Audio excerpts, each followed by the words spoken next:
الرحیم نحمده ونصلی ونسلم علی حبیبہ الکریم الامین العزیز الرؤوف الرحیم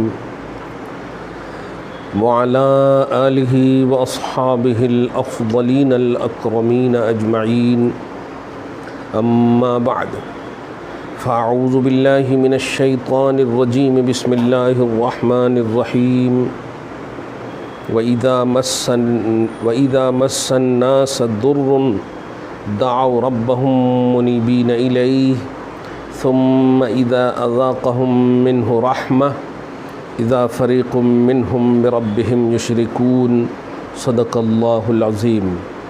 الصلاة والسلام علیک وعلی آلک وَأَصْحَابِكَ وَأَهْلِ بَيْتِكَ يَا رسول اللہ صلی اللہ تعالی علیہ وسلم۔ الحمدللہ ثم الحمدللہ۔ سب سے پہلے تفسیر جیلانی کا دیدار کریں آپ۔ غوث اعظم رضی اللہ تعالی عنہ کے فیض و برکات سے مسلسل کئی سالوں سے ہم سب مستفیض ہو رہے ہیں۔ یہ چوتھی جلد ہے، جس کا مطلب چھٹویں اور پانچویں ہو چکی ہے۔ چوتھی جلد کا درس جاری ہے۔ سورۃ الروم کی آیت نمبر 32 تک کا، یعنی 32 تک کا درس ہو چکا ہے۔ اللہ سبحانہ اپنے فضل سے حبیب پاک صاحب الاولاق کے وسیلے سے غوث پاک کے کرم سے قبول فرمائے۔ روحانیت غوث اعظم کو ہم سب کے لیے فیض و برکات کی آماجگاہ بنایا ہے، ہمیشہ بنائے رکھے۔ فیضان غوث اعظم جاری رہے، ساری رہے۔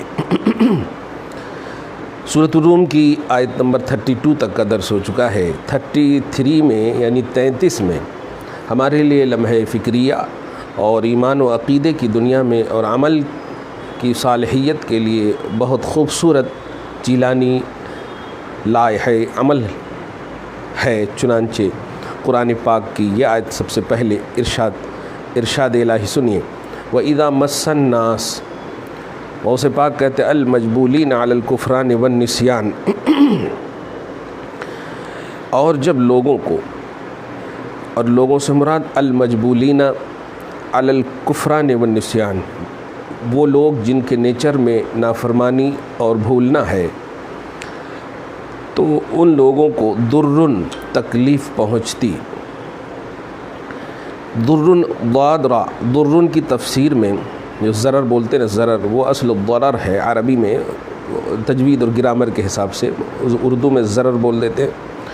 تو ضرن ای شدت و بلاء، شدت پہنچتی ہے، و بلاء، بلا و مصیبت پہنچتی ہے، و عناء، تکلیف پہنچتی ہے، اور ایسی تکلیف، شدت، بلا، مصیبت کہ یزعجہم الی الدعوۃ والتوجہ نحو الحق، کہ جو تکلیف، بلا، مصیبت مجبور کر دیتی ہے پکارنے کو اور حق کی طرف متوجہ ہونے کو، حق کو پکارنے اور حق کی طرف متوجہ ہونے کو، وہ بلا و مصیبت۔ دیکھیے نا، ذرا سی آپ کو، ہم کو کوئی تکلیف ہوتی ہے، اللہ اے اللہ، فوراً آپ آواز کرنے لگتے ہیں۔ لکشفہ و تفریجہ، کیونکہ یہ حق کی جانب سے لوگوں کو کشف بھی اور علم ہو جاتا ہے کہ اب اللہ کے سوا کوئی بھی ہمیں اس ضرر سے دور کرنے والا نہیں ہے۔ چنانچہ دیکھیے فرماتے ہیں کہ پھر لوگوں کا طریقہ کیا ہوتا ہے جب لوگوں کو تکلیف پہنچتی ہے، اس کا اس وقت رد عمل یا عمل کیا ہوتا ہے۔ تو اللہ پاک خود فرما رہا ہے، اور غوث پاک کی تفسیر کے آنے میں سنیں۔ دعوا ربہم منیبین الیہ، تو ایسے ضرر سے متاثر لوگ کیا کرتے ہیں، پکارتے ہیں ربہم، اپنے رب کو، منیبین الیہ، اسی کی طرف رجوع لاتے ہوئے۔ غوث پاک رضی اللہ تعالیٰ عنہ منیبین الیہ کی تفسیر بڑی خوبصورت فرما رہے ہیں۔ مائلین عن الاسباب العادیۃ مطلقاً، تمام دنیاوی اسباب اور جو ظاہری اسباب سے صرف نظر کرتے ہوئے صرف اللہ کی طرف متوجہ ہوتے ہیں۔ مسترجعین نحوہ اور بس اسی کی طرف رجوع چاہتے ہیں۔ اور مسترجعین کا ایک معنی یہ استرجاع، یعنی انا للہ و انا الیہ راجعون، بے شک ہم اللہ ہی کے لیے ہیں اور اب اللہ ہی کی طرف رجوع لانے والے ہیں۔ تو اسی کی طرف رجوع کرتے ہوئے، رجوع طلب کرتے ہوئے اسی کی طرف مکمل اٹریکشن کے ساتھ پکارتے ہیں، ان محض الندم والاخلاص، خالص پورے مخلصانہ انداز میں اور سراپا نادم ہو کر کے پکارتے ہیں۔ یہ ہوتا ہے جب لوگوں کو تکلیف پہنچتی ہے تو وہ اللہ ہی کو پکارتے ہیں اور اس کے علاوہ کسی اور کو نہیں پکارتے ہیں۔ یہ مسلمانوں کی بھی شان ہو سکتی ہے، غیروں کی بھی شان۔ میں نے کئی ایسے غیروں کو بھی دیکھے ہیں کہ جو لوگ ہوتے غیر مسلم ہیں، اسلام والے نہیں ہوتے، لیکن اپنی تکلیف اور مصیبت کے لیے انہیں اگر کہا جائے کہ وہاں جاؤ، یہاں مثلا درگاہ کو جاؤ، یہاں جاؤ، یعنی اسلامی اسباب اور ذرائع اپنانے کے لیے، شفا طلبی کے لیے کہا جائے تو مان لیتے ہیں۔ مگر ذرا غور کریں اس کے آگے اللہ پاک جو فرما رہا ہے یہ دونوں کے لیے، یعنی مسلم و غیر مسلم دونوں کے لیے، ہم سب کے لیے تو خاص طور سے ہے۔ فرماتا ثم اذا اذاقہم الحق وانجاہم، پھر جب حق انہیں چکھاتی ہے یا حق انہیں چکھاتا ہے، وانجاہم اور نجات دیتا ہے، منہ اس ضرر سے، منہ میں ہاتھ کی ضمیر کا مرجع ضرر ہے، ضر ہے، ومن آثار ہی، غوث کہتے ہیں ضر سے اور آثار ضر سے، ولوازم ہی المستتبعہ، اور پے در پے جو انہیں تکلیف پہنچ رہی، ان تمام تکلیفوں سے جو انہیں تکلیفیں پہنچی ان سے جب نجات دے دیتا ہے اللہ۔ اور کیسے نجات دیتا ہے؟ رحمتاً لہم، رحمتاً رحم فرما کر، لہم ان پر، غوث لہم کی تفسیر غوث پاک کی ہے، وعطفاً ایاہم اور ان پر مہربان ہو کر کے، علی مقتضی اللطف والجمال، صاحب جمال اور صاحب لطف کا تقاضا ہی یہی ہے۔ سبحان اللہ، دائمی قدیم صاحب لطف اللہ سبحانہ جب اس کی ذات ہے تو اپنے لطف و جمال کے تقاضے کی بنیاد پر جب رحم فرماتا، بندہ جب اس کی طرف رجوع کرتا تو رحم فرماتا۔ رحم فرمانے کی بنیاد پر، یہ مجبوری نہیں، رحم اس کے صاحب جمال ہونے کا تقاضا ہے اور صاحب لطف ہونے کا تقاضا ہے، وہ جمیل بھی ہے اور لطیف بھی ہے۔ اذا فریق منہم، جب اللہ اس پر رحم فرماتا ہے اور ذر سے، لوازمات ذر سے، آثار ذر سے، سب سے انہیں نجات دے دیتا ہے، تو اذا فریق منہ، غوث پاک نے اس کی تفسیر فرمائی فجأہ فریق منہ، یعنی اچانک جب ہی ان میں سے ایک طبقہ ایسا ہوتا ہے کہ ربہم یشرکون، اپنے رب کے ساتھ شریک کرنے لگتا ہے۔ اب کیسے شریک کرتا ہے اس کی 3 لائن میں غوث پاک نے تفسیر فرمائی ہے، توجہ سے سنیں۔ آیت نمبر 33 سورۃ الروم، یشرکون بربہم، اپنے رب کے ساتھ شریک کرنے لگتا ہے۔ تکلیف تھی تو رب ہی نظر آئے، تکلیف ختم ہو گئی تو رب کے علاوہ سب نظر آنے لگے۔ چنانچہ دیکھیے غوث کہتے ہیں ینسبون الکشف والتفریج الی الاسباب، جو اللہ نے کشف دیا تھا کہ پکارو اللہ کو، اللہ نے جو کشادہ قلبی دیا تھا کہ صرف اللہ کو پکارو، ایسے وقت میں کوئی اور سہارا نہیں دے سکتا، تو کشف و تفریج کی بنیاد پر جو اللہ کی طرف رجوع کیا اور اللہ نے پھر رحمت نازل فرمائی، کرم کیا، نجات دیا، اس کے باوجود اب اسی کشف و تفریج کو کس کی طرف یہ نسبت کرنے لگتا ہے انسان؟ الی الاسباب والوسائل العادیہ، ارے ہم نے تو وہ کیا تو اس وجہ سے ہو گیا، ہم نے اتنی جتن کی، اتنی پریشانی اٹھائی، اس ڈاکٹر کے پاس گئے، وہاں گئے، یہ گئے، اس طرح کی باتیں کرنے لگتے ہیں اپنی شفا یابی کو۔ بل الی ما اتخذوہ من دون اللہ، یہ تو مسلمانوں کا بھی حال ہے، لیکن غیروں کا تو اس سے بدتر حال ہے، وہ یہ کہ ما اتخذوہ من دون اللہ من الآلہۃ الباطلۃ التی اعتقدوہا شفعاء ینقذونہم عن امثالہ، بلکہ جو غیر ہیں، غیر مومن ہیں، وہ تو یہاں تک کہہ دیتے ہیں کہ نہیں، اللہ کو چھوڑ کر کہتے ہیں یہ باطل، یہ جو ہمارے پرسنل معبود تھے نا، وہ دیوی میاں، وہ میاں، یہ میاں، وہ میاں، یہ رام، وہ رام، اس طرح سے، ہاں انہوں نے ہمیں بچایا، انہوں نے اگر شفاعت نہیں کرتے شفا نہیں ملتی وغیرہ وغیرہ، انہوں نے ہمیں نجات دی۔ وَإِنَّمَا فَعَلُوا ذَلِكَ وَنَسَبُوا إِلَىٰ مَن نَسَبُوا إِلَى الضَّلَالِ الْبَاطِلِ۔ اب آگے والی آیت کی تمہید میں ایک لائن میں غوث پاک نے بڑی اہم بات کہی ہے کہ ایسا کیوں کرتے ہیں یہ لوگ، ایسا کیوں کرتے ہیں، نسبت کیوں کر دیتے ہیں باطلوں کی طرف، اسباب عادیہ کی طرف۔ اللہ نجات دینے والا ہے، دیتا نجات اللہ ہے، تکلیف کے وقت پکارا بھی اس نے اللہ ہی کو، لیکن نجات جب دے دیا تو پھر نجات کے دینے کی نسبت غیر اللہ کی طرف کرنے لگتے ہیں۔ کیوں کرتے ہیں؟ تو غوث فرماتے ہیں آگے کی آیت کی تمہید میں کہ لیکفروا بما آتیناہم، یہ اس لیے کرتے ہیں تاکہ ہم نے جو انہیں عطا کیے ہیں نعمتیں، بڑی بڑی نعمتیں اور خوبصورت عظمتیں، فضیلتیں، یہ ان کا انکار کریں، ان کے ساتھ کفر کریں۔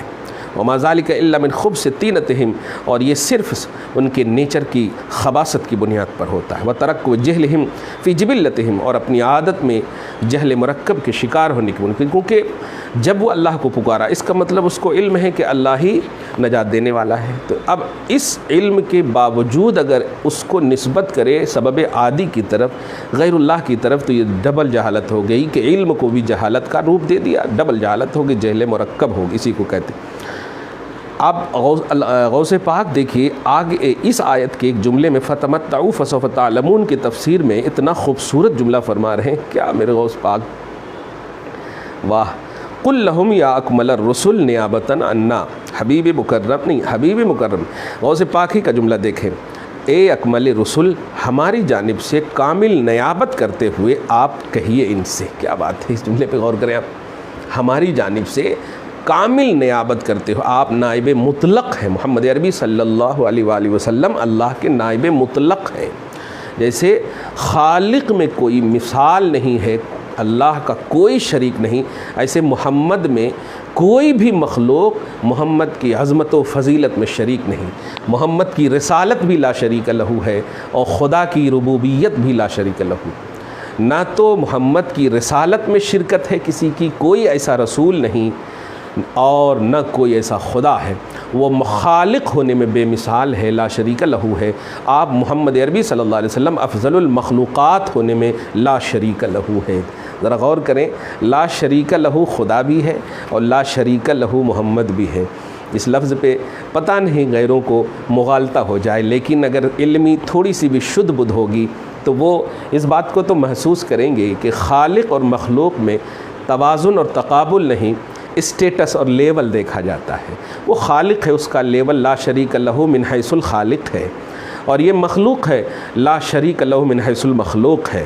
مخلوق ہونے کی حیثیت سے رسول میں ان کے عظمت کے باب میں کوئی ان کا شریک نہیں، جس کی عربی لا شریک لہ ہی بنے گی۔ خیر، تو نیابتاً عنا سے یہ میں نے کہا، کہتے ہیں اے اکمل رسول، آپ ان سے کہہ دیے فتمتعوا، تم نے عطا کردہ خداداد نعمتوں کا انکار کیا، فتمتعوا ایھا الکافرون لنعمنا، اے ہماری نعمتوں کے منکرو۔ یہاں پر کافر مطلق ترجمہ نہیں کریں گے، وہ جو گھنٹے چلاتے نہیں، منکرو، ہماری نعمتوں کے منکرو، ہمارے لطف و کرم کی عظمتوں اور فضیلتوں کے منکرو، فتمتعوا، برت لو، فائدہ حاصل کر لو، تعیشوا بہا بطرین مسرورین، اور ان پر جتنا بھی اترانا ہے، عیش کرنا ہے، کر لو، فسوف تعلمون، ان قریب جان جاؤ گے انجام، ان قریب جان جاؤ گے کہ کیا ہونے والا ہے۔ جب تکلیف تھی رب کو پکارا، تکلیف دور کر دیا، اس نے دور کر دیا، تو بجائے شکرانے نعمت کے کفرانے نعمت کرنے لگے کہ ہم تو اس کی وجہ سے ٹھیک ہوئے، ہم تو اس دوا کی وجہ سے، ہم اس ڈاکٹر کی وجہ سے ٹھیک ہوئے۔ میں ایسے موقع سے ایک جملہ کہنا چاہتا ہوں پوری دنیا کو، جو سن رہے ہیں، اور خاص طور سے ان اپنوں کو، کہ آپ غور کرو، کبھی ڈاکٹر کے پاس بھی جب جاتے ہو، دعا کرتا ہوں کہ کبھی جانے کی نوبت نہ آئے، اللہ آپ سب کو صحت و تندرستی اور توانائی جسم و ایمان کے ساتھ رکھے، لیکن جب جاتے ہو تو جانتے ہو دوا دینے کے بعد غیر مسلم ڈاکٹر ہو تب بھی، مسلمان ڈاکٹر ہو تب بھی یہی کہتا ہے میں نے تو اپنا کام کر دیا ہے، غیر مسلم ہے تو وہ اپنے دیوی دیوتا کے اعتبار سے باقی اس کے ہاتھ میں ہے، مسلمان ہوتا ہے تو کہتا باقی شفا دینے والا اللہ ہے۔ سوچیں، جن اسباب عادیہ کے پاس جا رہے ہو، ان کا نالج، ان کی تھیوری خود اسے مجبور کر رہی ہے کہ نہیں، میں خالق نہیں ہوں، شفا دینے والا صرف اللہ ہے۔ آپ جاؤ اور کبھی غور کرنا اس بات پہ کہ جن کو آپ پیسہ دے کر کے اپنا علاج کرا رہے ہو، اور جن کو آپ پیسہ دے کر کے آپریشن کرا رہے ہو، وہ ساری چیزیں، اور پھر یہ کہ ٹھیک ہو جا کر پیسہ ڈسچارج ہونے کے بعد پیسہ دے کر کے شکریہ ادا کرتے ہو، وہ ڈاکٹر بھی اسی تھیوری کے ساتھ تمہیں کہتا ہے کہ میں نے تو اپنی تھیوری پیش کر دی ہے، باقی شفا دینے والا اللہ ہی ہے۔ مگر عوام کس جانب جا رہی ہے؟ بہت افسوسناک پہلو ہیں۔ آج آراس وغیرہ کے نام پر جتنی محنتیں قوم مسلم کر رہی ہے، یہ تلخ پہلو ہیں، لیکن ہم نائب رسول ہیں، علماء وارثین انبیاء ہیں، اور انما ورث العلم لا درہمن ولا دینار، علم کی وراثت دی گئی ہے انہیں، درہم و دینار کی وراثت نہیں، علم شریعت کی وراثت دی، اس لیے اس میں کمپرمائز ہم نہیں کر سکتے۔ لیکن آراس وغیرہ، یہ جو عرس وغیرہ کیے جاتے ہیں، یہ مباح ہے۔ آراس وغیرہ یہ مباح کی شکل ہے، یعنی جائز جس کو آپ کہیں، فرائض اور واجبات میں سے نہیں ہے۔ مگر امت نماز جو فرض ہے، میں ایک غلط طریقے سے غلط دشا دے کر کے کہنا نہیں چاہتا ہوں، میں اتنا کہنا چاہتا ہوں کہ اس کو سمجھیے، اس بات کو۔ نماز فرض ہے، صاحب استطاعت ہو تو حج فرض ہے، صاحب نصاب ہو تو زکوٰۃ واجب ہے، روزہ جسمانیات کے ساتھ ہو تو، طاقت ہو تو روزہ کی اویلیبلٹی ہو تو روزہ رکھنا۔ آپ غور کریں، امت کو قضائے عمری پڑے ہوئے ہیں ان کے اوپر، جب سے وہ بالغ ہوئے ہیں کب سے نماز چھوڑ رہے ہیں، نماز کی تلقین نہیں کی جاتی۔ بس صاحب مزار، یعنی اللہ کے ولی کوئی ایسے ہو سکتے ہیں کہ وہ بے نمازی ہے؟ ان کی تو شان ایمان کے لیول کے اعلیٰ ہونے کے بعد ہے، وَكَانُوا يَتَّقُونَ، تقوی شعاری ہی ولایت کا معیار انہیں دیا ہے، ولی بنایا ہے۔ ان کی تو تکبیر تحریمہ نہیں چھوٹتی تھی، رات رات بھر قوالیاں، رات رات بھر عرس کے نام پر عوام کا استحصال، آنکھ لال ہو جاتی ہے عوام کی، اتنی بھیڑ بھڑکم۔ انکار عرس نہیں ہے، لیکن کمپیئر کر کے میں بولنا چاہتا ہوں کہ کیا ہماری مسجدیں ایسی آباد ہیں جن مسجدوں میں فرائض اور واجبات کی گونج کے لیے 5 وقت مؤذن حیا علی الصلاح حیا علی الفلاح کہتا ہو، آؤ نماز کی طرف، آؤ کامیابی کی طرف؟ کیا یہ فارملیٹی اور ٹیمپروری ایک صدا ہے؟ کیا نبی کے زمانے میں یہی صدا نہیں ہوئی تھی؟ کبھی ایسی صدا بتا دو کہ حیا علی العرس حیا علی الاراس، آؤ عرس کی طرف، کبھی بھی کہا گیا ہو؟ اللہ کے ولی مخلوق ہیں، خالق کو راضی کر کے وہ ولی بنے ہیں۔ ہمارا معیار ایمان، معیار اسلام کیوں اتنا نیچے ہو گیا ہے؟ کیوں یہ انحطاط ہے؟ کیوں یہ پستی ہے؟ ہم غور کر رہے ہیں، ہم کسی شاعرانہ فکر کو آپ کے سامنے نہیں دینا چاہتے ہیں، غوث پاک کے درس کے حوالے سے بتانا چاہتے ہیں۔ خود کہہ رہے ایھا الکافرون لنعمنا، یہ کافر سے مراد وہ شرعی اصطلاحی کفر نہیں ہے، بلکہ نعمتوں کا انکار کرنے والے۔ نعمتوں کا انکار کیا؟ اللہ پاک نے آپ کو جسم کیوں دیا؟ الا بذکر اللہ تطمئن القلوب، فرمایا اللہ کا ذکر کرو، دلوں کو اطمینان ہوگا۔ بے شک اللہ کے ولیوں کے پاس خدا کا ذکر ہوتا ہے، لیکن سب سے افضل الذکر جو ہے، افضل العبادات کیا ہے؟ نماز ہے کہ نہیں؟ اس کے لیے درگاہ ہے یا اس کے لیے مسجد ہے؟ ہم نہیں روکیں گے آپ کو، اگر درگاہ میں ہے، مسجد بھی ہے الحمدللہ، لیکن عرس سال میں ایک بار ہوتا ہے نا، تو مباح چیز سال میں ایک بار ہو رہی ہے، اس کے لیے اتنے اہتمامات، اتنے انتظامات، اتنے اٹریکشن، اتنی فکریں، اور طرفہ تماشا تو یہ کہ چندے۔ کبھی تمہیں توفیق نہیں ہوتی ہے کہ مسجد کے 5 وقت کے فرائض کی ادائیگی کا ذمہ سنبھالنے والے امام کے لیے کبھی چندہ کریں کسی بھی ایک مہینے میں؟ قسم خدا کی اگر بول دو کہ عرس مباح ہے، اس کے لیے چندہ دو، عوام دینے کے لیے تیار ہے، نماز فرض ہے، اس کے لیے چندہ دو، کیا نہیں دے گی عوام؟ یہ ہمارے مسجدوں کے خطبہ کی بھی یہ ذمہ داری تھی۔ میں آج کے اس درس جیلانی سے ایک اور جملہ بڑی ذمہ داری کے ساتھ کہنا چاہتا ہوں، وہ یہ ہے، مساجد کے ذمہ داران بے نمازی نہ ہوں، مساجد کے ذمہ داران جاہل نہ ہوں۔ جاہل سے مراد جیسے اگر تجوید کسی کو نہ آتی ہو، وہ بتاؤ امامت کا سلیکشن کیسے کرے گا؟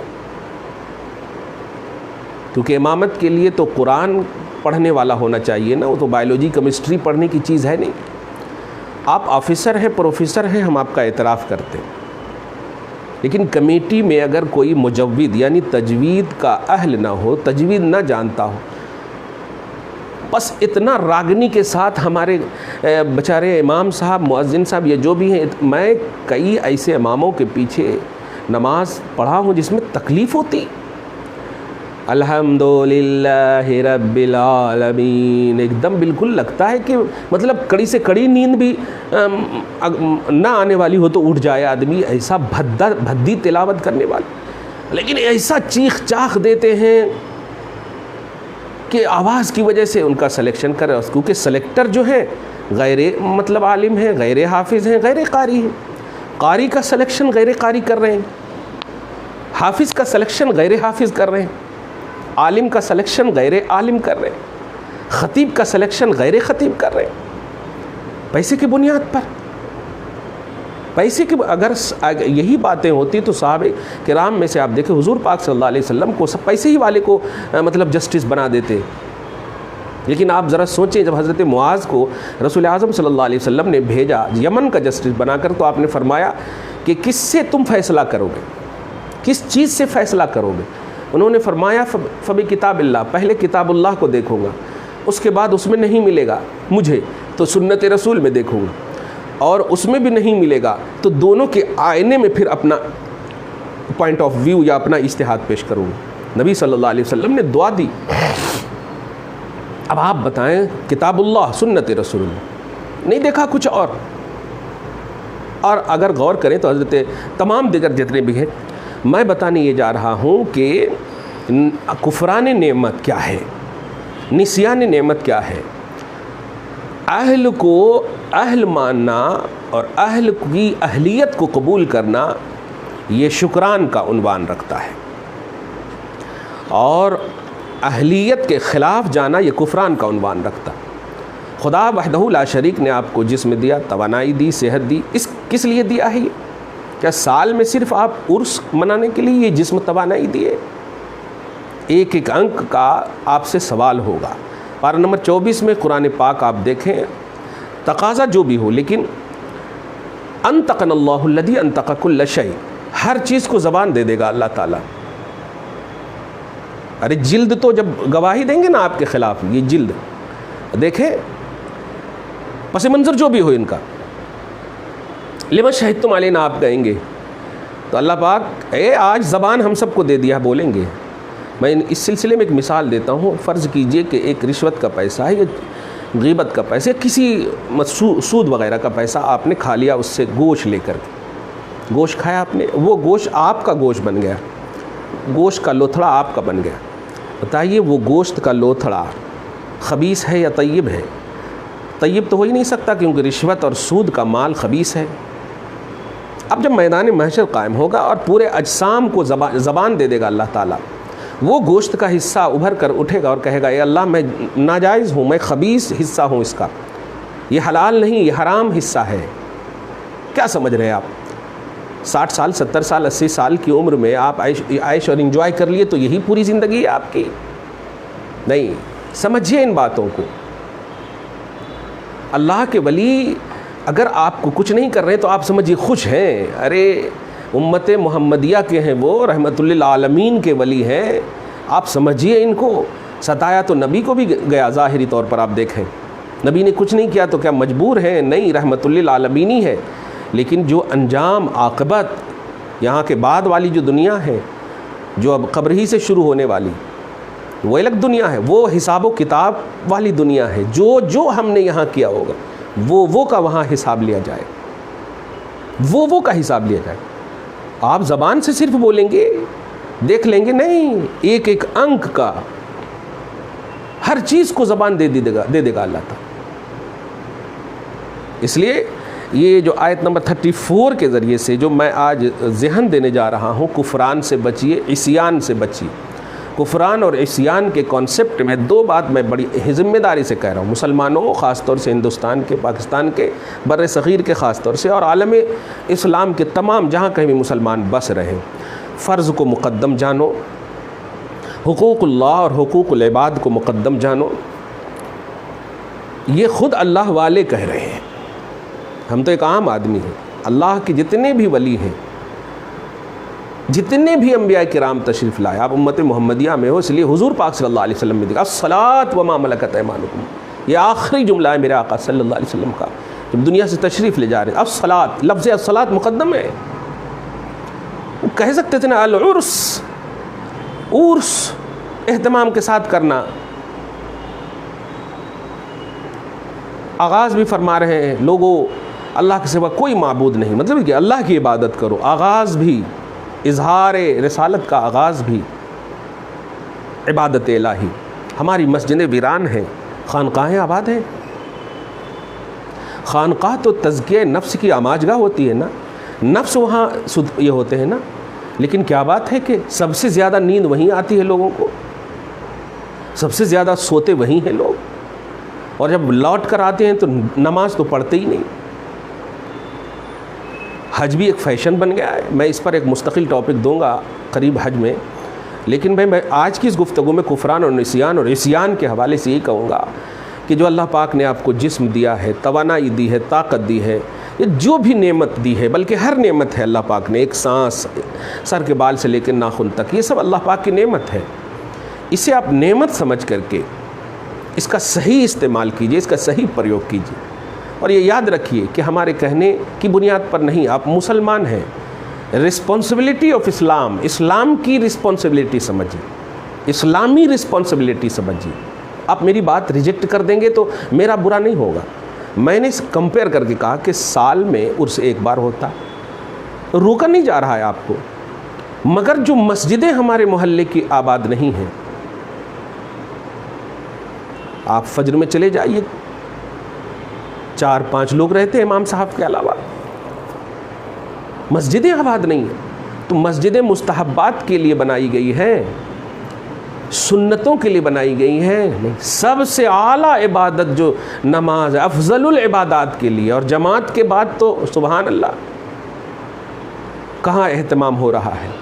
ہماری بیٹیوں, ہماری بہنوں, ہمارے بچوں کے ہاتھ میں موبائل تو بڑی پابندی کے ساتھ ہے. ہم گھر میں رہتے ہیں, ہم سے باتیں نہیں ہوتی ہیں. یہ ایک دم کھینچ رہا ہوں, منظر کھینچ رہا ہوں معاشرے کا, کہ آپ خود اس بات کو سمجھ رہے ہوں گے اور آپ سوچ رہے ہوں گے جو سن رہے ہیں کہ آپ گھر میں کسی کے اچانک چلے جائیے, کچھ ملے یا نہ ملے, ان کے ہاتھ میں موبائل ضرور ملے گا. کچھ دیر اگر ہو جائے, مہمان بھی اگر ہوتا ہے تو فوراً وہ مصلی نہیں مانگیں گے, یہ وضو خانہ نہیں پوچھیں گے کہ چارجر کا ہے آپ کے پاس موبائل کا, پتلے پن کا, گول پن کا, موٹے پن کا. کتنی شرم کی بات ہے. کدھر جا رہی ہے قوم, اس کا ذمہ دار کون ہے؟ کتنا بھی لان تان کرنا ہے مجھے کرو, لیکن مسلمانوں ذرا جائزہ لو. خود عمل تیرا ہے صورت گر تیری تقدیر کا, شکوہ کرنا ہو تو اپنا کر, مقدر کا نہ کر. تقدیر کا شکوہ مت کرنا. اگر برا ہوگا, اور یقیناً برا ہوگا, وہاں کوئی کام نہیں. ابھی دیکھیں نا آپ, ہم مر جاتے ہیں, باپ جو بہت پیار کرتا ہے وہ بھی کاندھا دے کر کے آپ کو سلا دے گا, لوٹ آئے گا. بیٹا جو بہت پیار کرتا ہے کاندھا دے کر سلا دے گا, لوٹ آئے گا. ہائے غافل وہ کیا جگہ ہے جہاں 5 جاتے ہیں 4 پھرتے ہیں. 5 لوگ رہتے ہیں نا, ایک سویا ہوا مرا ہوا, 4 لوگ کاندھے پر, 4 لوٹ ایک کو سلا دیتے ہیں. کوئی رہتا ہے آپ کے ساتھ؟ نہیں. لیکن اگر قرآن کی تلاوت, نماز آپ نے پڑھی ہوگی, جو فرائض اور واجبات کی ادائیگی کی ہوگی, قسم خدا کی پوری لائف میں جتنی سکون سے آپ گھر میں نہیں سوئے ہوں گے, قبر کی وہ پہلی رات آپ سکون سے سوئیں گے. الحمدللہ. یہ خدا کا فرمان, رسول کا فرمان ہے, یہ اسلامی فرمان ہے. سب غلط ہو سکتا ہے, اللہ رسول کا فرمان غلط نہیں ہو سکتا. فرائض اور واجبات کو, حقوق اللہ اور حقوق العباد کو مقدم جانو, رکھو. کوئی واقعی کام نہیں آئے گا.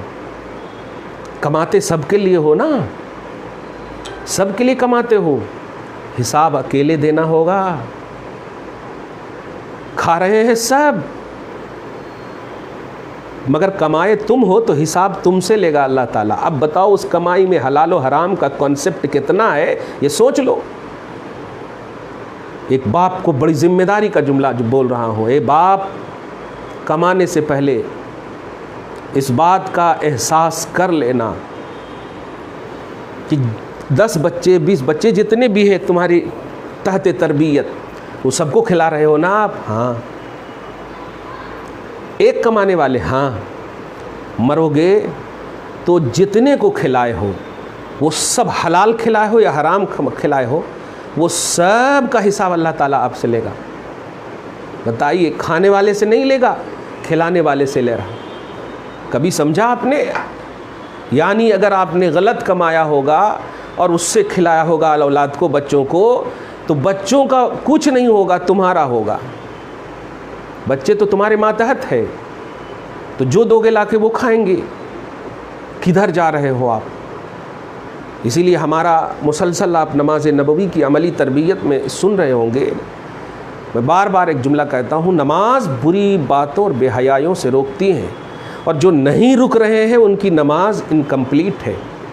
میں نے کئی ایسے لوگوں کو، نئے نمازیوں کو دیکھے ہیں، نماز پڑھتے ہیں مگر گالی زبان پر ہے، موبائل ہاتھ میں ہے، گناہ کی چیزیں دیکھ رہے ہیں، حقوق اللہ اور حقوق العباد کی پاسداری کا خاتمہ ہے، اخلاق تو نہایت ہی گراوٹ کی منزل میں، کردار تو نہایت ہی پسپائی کی منزل میں ہے. یہ ساری رذالتیں، یہ کمینگی، یہ سب کس بنیاد پر ہیں؟ اگر نماز ہوتی تو یہ بے حیائی یا برائی نہیں ہوتی، حقوق اللہ اور حقوق العباد کی پاسداری ہوتی تو یہ نہیں ہوتی. بہرحال آج کا جو عنوانی جملہ ہے، سالانہ عرس کرنے والوں یا عرس میں شریک ہونے والوں، تنہائی میں کبھی بیٹھ کر سوچنا کہ تم پر فرض کیا ہے. کیونکہ تم سے پوچھا نہیں جائے گا کہ تم کتنی بار عرس میں گئے ہو، کتنی بار نہیں گئے ہو، نہیں پوچھا جائے. تم سے پوچھا جائے گا کہ تم پر جو اللہ نے جن چیزوں کا، اس کے رسول نے جن چیزوں کو حلال کیا تھا وہ تم نے کیا، حرام کیا تھا اس سے تم بچے، جو تم پر فرض کیا تھا اس کو تم نے ادا کیا، جو تمہارے اوپر حقوق تھے بندوں کے اس کو تم نے پورا کیا. تو یہ حقوق اللہ اور حقوق العباد یہ پوچھے جائیں گے. افسوسناک بات ہے، محافل میں بھی میں نے نعت کے کانسیپٹ میں بھی کہا تھا، یہ بے نمازی بڑی بڑی ٹوپیاں، بڑے بڑے جبے دستار پہن کر کے مطلب ہاتھ چموا رہے ہیں. مطلب شیخ الحدیث جو بیچارے تو نہیں کہہ سکتے، الحمدللہ بہت باچارے ہیں، وہ انہی کا تو چارہ چلے گا دیکھنا. اللہ اور رسول، قال اللہ قال الرسول میں صبح و شام رطب اللسان رہنے والے، وہ اللہ کے مخلص بیٹھے ہوئے ہیں، اور یہ نعت خوان جنہیں نہ تو قرآن کا صحیح علم ہے نہ حدیث کا صحیح علم ہے، بس سنسان کر کے مفہوم شعر کو بول کر کے سرٹیفکیٹ بانٹتے ہیں جنت کی. بچو، ایسی انحطاط فکر سے اپنے آپ کو بچاؤ، اپنے پیسے کا صحیح استعمال کرو. غلط پیسہ غلط جگہ ہی جائے گا، صحیح پیسہ صحیح جگہ جائے گا. میں اس حدیث کی ہمیشہ ایک جب بھی بخاری شریف وغیرہ پڑھاتا ہوں تو ایک وضاحت کرتا ہوں کہ انکانت صالحتاً، جنازے کے حوالے سے جب انسان مر جاتا ہے تو مرنے والا اگر صالح اور نیک ہوتا ہے نا تو کہتا ہے قدمونی، مجھے جلدی دفناؤ. اور اگر صالح نہیں ہوتا ہے تو کہتا ہے نہیں دفناؤ نہیں، ابھی رکو ابھی رکو. کیا مطلب ہے اس کا؟ آسان مطلب یہ ہے کہ مرنے والا جانتا ہے کہ میں نیک ہوں تو جلدی جا رہا ہوں تاکہ رسول کی زیارت ہو، میرا کلین معاملہ ہو، کیونکہ یہ دنیا بہت بیکار تھی، دھوکے باز تھی، اب اصلی دنیا ہے میرے لیے. اس لیے کہتا ہے قدمونی، مجھے جلدی لے جاؤ. اور جو غیر صالح ہو، غیر نیک ہوتے ہیں جنازے، وہ کہتے ہیں رک جاؤ، ارے جو بھی ہے عذاب تو اب ہونے ہی والا، تھوڑا سی تو روک لو. معاذ اللہ. دیکھ رہے ہیں آپ. اس لیے اسے ایک مسئلہ بھی جلدی بتا دوں کہ اگر کہیں جنازہ یعنی کوئی انتقال کر جائے تو گلف وغیرہ میں رہنے والے اولاد کی خاطر آپ جو ہے یہ گرمی میں برف وغیرہ میں رکھتے ہیں، یہ بالکل سراسر ناجائز و حرام ہے، نہ رکھا کریں. ان کے آنے کا انتظار کیوں کر رہے ہیں آپ؟ کیا وہ زندہ کر دیں گے؟ اب ان کو یہ تلقین کیجئے کہ ہاں انتقال کر گئے ہیں، اب ان کے لیے ایصال ثواب کرو. اب آنا چاہتے تو یہاں سے کرو یا وہیں سے کرو. اب ان کے اوپر صرف ایصال ثواب کی ذمہ داری ہے. دیدار کر لیں گے اور اس کی وجہ سے آپ اس حدیث پاک کے حوالے سے کہیں کہ غیر صالح جنازہ کا ارتکاب کروا رہے ہیں، غیر صالح جنازہ ہونے کا آپ مطلب یہ دے رہے ہیں، نظریہ دے رہے ہیں آپ۔ اس لیے آپ ہم سب کو پوری طرح سے خود کو پہلے فٹ کرنا ہوگا، گھر کو فٹ کرنا ہوگا۔ فیملی ممبر سے زیادہ جو موبائلنگ کا معاملہ ہے اس کو ختم کیجئے، بیٹھ کر کے باتیں کرنے کا معاملہ کیجئے۔ یہ کیا ہے، الگ صوفہ پہ سب بیٹھے ہوئے ہیں، باپ الگ موبائل دیکھ رہا، بیٹا الگ موبائل دیکھ رہا، بیٹیاں الگ موبائل دیکھ رہی ہیں۔ کمال ہے، کیا ہو گیا ہے زمانہ؟ کیوں اللہ کا خوف ختم ہو گیا؟ کیوں بڑوں کا احترام ختم ہو گیا؟ کیوں بزرگان دین کا صحیح جو ان کی جو یہ ساری چیزیں تھی ختم ہو گئی؟ کیوں؟ کیونکہ اب آستانوں میں بھی وہ مطلب تزکیہ نفس کرنے والے نہیں رہے جن کو دیکھ کر کے کہا جائے اللہ واہ اللہ خدا، جن کو دیکھ کر خدا یاد آ جائے۔ افسوس کی بات ہے کہ اچھا دیکھنے کا کانسیپٹ کیا ہے؟ چہرہ نا، لیکن سچ کہوں پیچھے سے دیکھیں تو تھوڑا بہت تو لگتا ہے کہ اچھے ہیں، لیکن چہرہ دیکھ لیں تو لگتا ہی نہیں کہ یہ اللہ والے ہوں گے۔ داڑھی منڈے کیسے اللہ والے ہو سکتے ہیں؟ میرے آقا صلی اللہ علیہ وسلم کی داڑھی مبارک، سینے مبارک پر آپ کے بال مبارک ہلتے تھے۔ یہ خوبصورت پہلو ہے، کس اللحیہ، بھرے ہوئے داڑھی، گھنی داڑھی۔ تو داڑھی خوبصورت چہرے کی خوبصورتی کا نام ہے نا، بال تو بہت سارے جگہیں ہوتی، لیکن داڑھی کسی بھی خانقاہ کی ذمہ دار کی طرف کے پاس نظر نہیں ہے، اور جہاں کہیں ہے تو وہ تو بس چندے جنبے، پتہ نہیں سالانہ عرس کے اہتمام میں جو آرڈر نافذ کیا جاتا ہے، اگر نماز کے لیے اچھا کمال یہ ہے کہ یہ حضرات جب عرس میں آتے ہیں تو کبھی وہ امامت نہیں کرتے کہ مریدین کے ساتھ امامت کریں اور نماز پڑھائیں یا پھر بیٹھ کر کے 10 منٹ تزکیہ نفس کی بات کریں، نہیں، بس قوالی کا، اچھے قوال کو بلانا ہے۔ اچھے قوال کا مطلب آواز جن کی اچھی ہو، فاسق ہو، فاجر ہو، کیسا بھی ہو، اچھے جملے بولتے جا رہے ہیں، پیسے نوٹاں اڑاتے جا رہے ہیں، استغفر اللہ۔ اور ایک غریب رو رہی ہے کہ ہماری شادی نہیں ہو رہی ہے، اس کی وجہ سے ان کے قدم پھسل رہے ہیں، ارتداد کا دور ہو چکا ہے، بھاگ رہی ہیں بیٹیاں بچے۔ کیا کریں گی رکشہ چلانے والی، وہ پڑھنے والی بچی جو بڑے بڑے اس میں پڑھ کر کے رکشہ چلانے والے ہمارے باپ تو کر ہی نہیں پائیں گے شادی، چلو اسی طرح۔ تو یہ ساری فکریں کون کریں گے؟ یہ علماء کریں گے، یہ ارباب خانقاہ کریں گے، جو ذمہ داران اسلام ہیں وہ کریں گے، لیکن جو ٹھیکیدار سمجھیں گے وہ نہیں کر پائیں گے، اور یہی ہو رہا ہے آج۔ بہرحال غوث پاک رضی اللہ تعالیٰ عنہ کے آج جو یہ فتمتعو کے حوالے سے جو ایھا الکافرون لنعمنا، یعنی اللہ کی نعمتوں کے منکروں، کہ اللہ کی نعمتوں کے منکروں کے حوالے سے بس یہی کہوں گا کہ آپ سالانہ مسلمان مت بنو، روزانہ مسلمان بنو۔ سالانہ مسلمان مباح اور مستحب کے تو بن سکتے ہو، روزانہ مسلمان فرائض اور واجبات کے بنو، اور اللہ پاک نے آپ کو فرائض اور واجبات کے ساتھ دنیا میں ایمان والا رکھنا چاہا ہے۔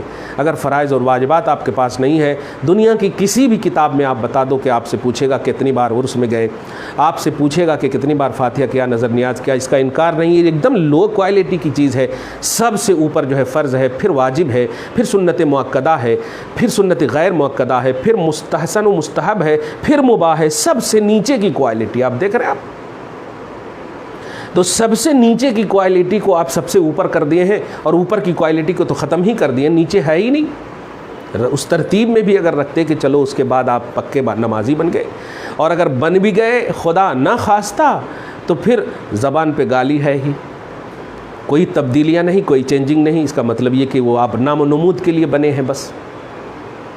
دعا کرتا ہوں کہ اللہ تعالیٰ آج کی اس خصوصی درس جیلانی کو اپنے فضل سے قبول فرمائے اور اپنی شان کریمی کے مطابق اجر عطا فرمائے، گھر بار میں اولاد میں برکتیں عطا فرمائے، اصلوں کی بخشش فرمائے، نسلوں کی حفاظت فرمائے۔ یا اللہ ہم سب کی اولاد کو فرائض اور واجبات اور حقوق العباد اور حقوق اللہ ان سب کی ادائیگی کی کامل توفیق نصیب فرما۔ جو بیمار ہیں شفا عطا فرما، جو بار قرض میں مبتلا ہیں سبکدوشی عطا فرما۔ جن بھائیوں نے، بہنوں نے، ماؤں نے، بیٹیوں نے دعاؤں کی درخواستیں کی ہیں، مولا ان کی دعاؤں کو شرف قبولیت سے مشرف فرما۔ یا اللہ ہم سب کو نیک بنا، ہم سب کی اولاد کو نیک بنا۔ یا اللہ موبائل سے نہیں، قرآن سے محبت نصیب فرما۔ یا اللہ ہم سب کو تلاوت قرآن سے محبت نصیب فرما، نماز سے محبت نصیب فرما۔ صاحب قرآن محمد عربی صلی اللہ علیہ وآلہ وسلم کے صدقہ و طفیل میں غوث پاک رضی اللہ تعالیٰ عنہ کے فیض و برکات سے، خواجہ بند نواز گیسو دراز رضی اللہ تعالیٰ عنہ کے کرم سے، تمام اولیاء کاملین کی صدقہ و طفیل میں مولا ہماری دارین ہمیں دارین کی سعادتوں سے مالا مال فرما، نمازی بنا مولا، میدان کا غازی بنا مولا، حرمین کا حاجی بنا۔ وصلی اللہ تعالی علی خیر خلقہ محمد وآلہ واصحابہ اجمعین برحمتک یا ارحم الراحمین والحمد للہ۔